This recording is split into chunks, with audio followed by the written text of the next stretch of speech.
Hello, ഇന്ന് Sunday ആയതുകൊണ്ട് എനിക്ക് കുറച്ച് ബീഫ് കൊണ്ടുവന്ന് ഞാനതെങ്ങനെയാണ് വെക്കുന്നതെന്നൊന്ന് കണ്ടാലോ. അപ്പോൾ കറിക്ക് വേണ്ടി സവാളയും പച്ചമുളകും തക്കാളിയും ഇഞ്ചിയും വെളുത്തുള്ളിയും എല്ലാം ഞാൻ റെഡിയാക്കി വെച്ചിട്ടുണ്ട്. നമുക്കിനി പാചകത്തിലോട്ട് കിടക്കാം. ആദ്യം ഒരു കുക്കർ എടുത്ത് സവാള നല്ലതുപോലെ വഴറ്റണം. ലൈറ്റ് ഗോൾഡൻ കളർ ആകുന്നവരെ നമുക്കത് വഴറ്റിയെടുക്കണം. ഇനി ഒരു മിക്സിയുടെ ജാറിൽ ഇഞ്ചിയും വെളുത്തുള്ളിയും പച്ചമുളകും എല്ലാം ചതച്ചെടുക്കാം. ഈ ചതച്ചത് നമുക്ക് നേരത്തെ വഴറ്റി വെച്ച് സവാളയായിട്ട് യോജിപ്പിക്കാം. ഇതിൻ്റെ പച്ച മണം മാറുന്നവരെ നല്ലോണം വഴറ്റണം. എന്നിട്ട് നമുക്കിനി തക്കാളി ചേർക്കാം.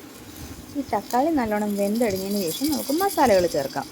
അപ്പോൾ ഞാൻ ഇതിനു വേണ്ടി എടുത്തിരിക്കുന്നത് കാശ്മീരി മുളക് പൊടി, മല്ലിപ്പൊടി, കുരുമുളക് പൊടി, ഗരം മസാല, കുറച്ച് മീറ്റ് മസാല, പിന്നെ മഞ്ഞൾപ്പൊടി.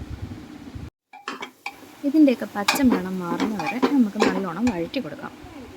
വഴറ്റി കൊടുത്തതിന് ശേഷം നമുക്ക് കഴുകി വൃത്തിയാക്കി വെച്ചിരിക്കുന്ന ബീഫ് ഇതിലോട്ട് ആഡ് ചെയ്യാം. ഈ സമയത്ത് മസാലയും ബീഫും നല്ലതുപോലെ യോജിപ്പിക്കാം. ഉപ്പോ അങ്ങനെ മസാലപ്പൊടികളോ എന്തെങ്കിലും കുറവുണ്ടെങ്കിൽ നമുക്ക് ഈ സമയത്ത് ആഡ് ചെയ്യാം. കുക്കർ അടയ്ക്കുന്നതിന് മുമ്പായിട്ടേ ഞാൻ കുറച്ച് തേങ്ങ അരച്ചതും കൂടി ഈ സമയത്ത് ചേർക്കാറുണ്ട്. ഇത് നമ്മുടെ കറി ഒന്നും കൂടി സൂപ്പറാക്കും. കുറച്ചും കൂടി ഗ്രേവിയും കുറച്ച് തിക്നെസ്സും ഒക്കെ നമുക്ക് കൂടുതലുണ്ടാകും ഇങ്ങനെ ചെയ്താൽ.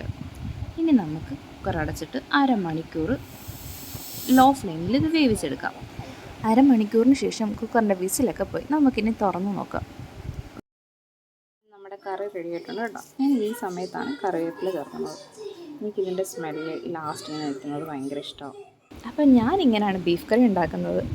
നിങ്ങൾക്ക് എന്തെങ്കിലും ഇതിൻ്റെ സ്വാദ് കൂട്ടാൻ സജഷൻസ് ഉണ്ടെങ്കിൽ കമൻറ്റ് ചെയ്യണം കേട്ടോ. അപ്പോൾ ഇന്നത്തെ വീഡിയോ ഇത്രയേ ഉള്ളൂ. പിന്നീട് വീണ്ടും ഒരു വീഡിയോ ആയിട്ട് വരുന്നവരെ ബൈ ബൈ.